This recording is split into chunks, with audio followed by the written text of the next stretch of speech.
Slow travel life after Canada.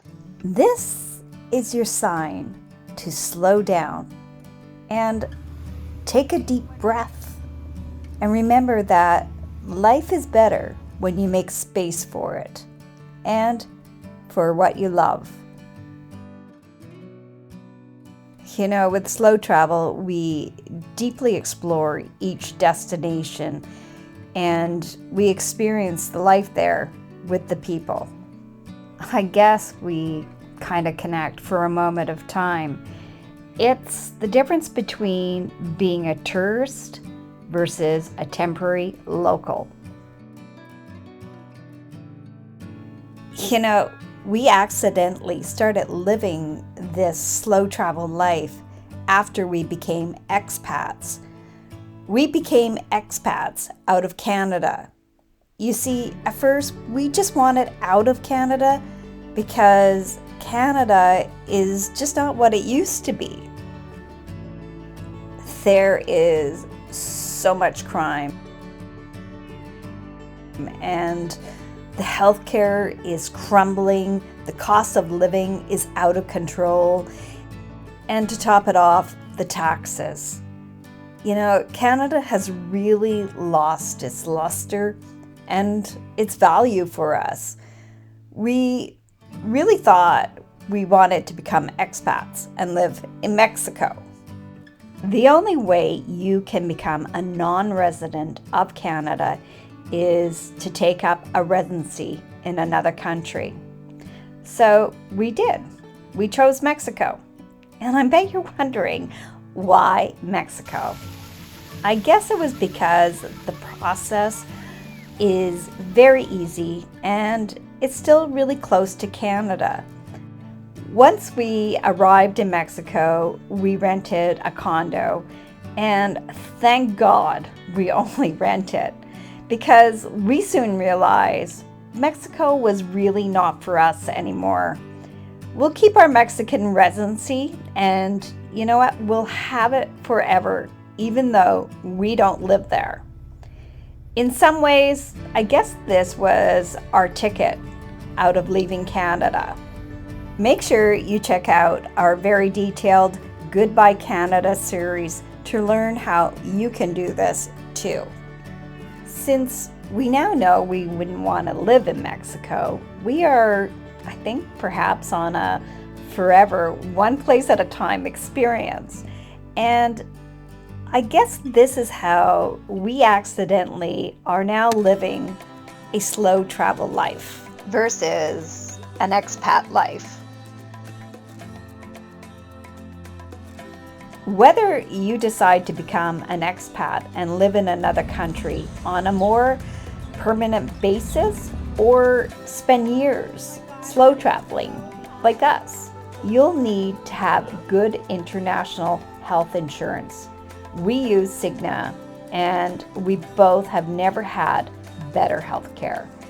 Make sure you watch our video as we take an in-depth look at international health care, the costs, and the benefits. Today, we are slow traveling around the world, living 3 months at a time, as most countries' visas are good for 3 months. But for some of those countries that only allow 1 month, those can be easily extended. And I'm just looking at this year, we will have been in the UK, Italy, Australia, New Zealand, and we'll probably make our way back to Canada for a month. I feel like we could spend years living this way. Well, how much does this all cost? Well, it costs your time, and time waits for no one. Financially, though, it still costs less than owning a home in Canada.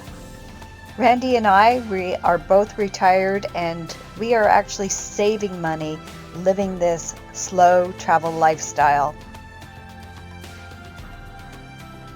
But at the same time, while experiencing each place, Randy and I continue to work on our bucket list of dreams, like doing an African safari or experiencing the silverback gorillas in Uganda. But slow travel is like it pinches you to remind you not to give up on your bucket list of dreams. We are currently in the UK, where my parents were from, and I wanted to come back to the UK as I'd spent so many years traveling the UK with my parents, and those were some of my happiest times with my parents. This was also Randy's first time ever experiencing Europe. So over the course of 3 months, we will have spent time in the Cotswolds, Malvern Hills, and the Lake District, and our final month is in Scotland. This is where we'll meet the locals. For each of our stays, we are staying in beautiful homes, it is so nice because we are immediately inserted into a community and its lifestyle. We go out and we'll go to the little grocery stores, and we cook at home most of the time, and I think that's one thing that also keeps us really healthy. All the homes that we stay in, they are equipped for anything that we could possibly need or want. It's funny, I just feel so instantly at home. But without all the headaches and cost of owning a home. We usually go out once a week for dinner, and Randy is great at finding the cozy pub and the best beer. We make day trips out to some of the local sites and check out other areas nearby. So our first day in the UK was in the Cotswolds. The villages, oh my gosh, they are so quaint, idyllic, and beautiful. The roads that join the towns over the 800 square miles that make up the Cotswolds are ridiculously narrow. Oh my God, at times I thought we were on a one-way. Oh my God, geez, look at this. You know, I used to fantasize what it would be like to live here. But after a month or so, that fantasy has for sure faded away. You know, you start to feel what life would be like if you actually lived here. And I asked myself, could we live here permanently? No way. Then we were off to Malvern Hills and the Lake District. Wow. You know what? If you love hiking and taking big, long walks, this is wonderful. And this kind of lifestyle really suits Randy and I, but I don't think we would want to live here either. It just seems really busy and people are just rushing around too much. You know, in the Lake District, for example, everybody was, I think, leaving London and Birmingham and Manchester to just go and experience time in the Lake District. I guess it's just the big city's getaway place to go. Now, for Scotland.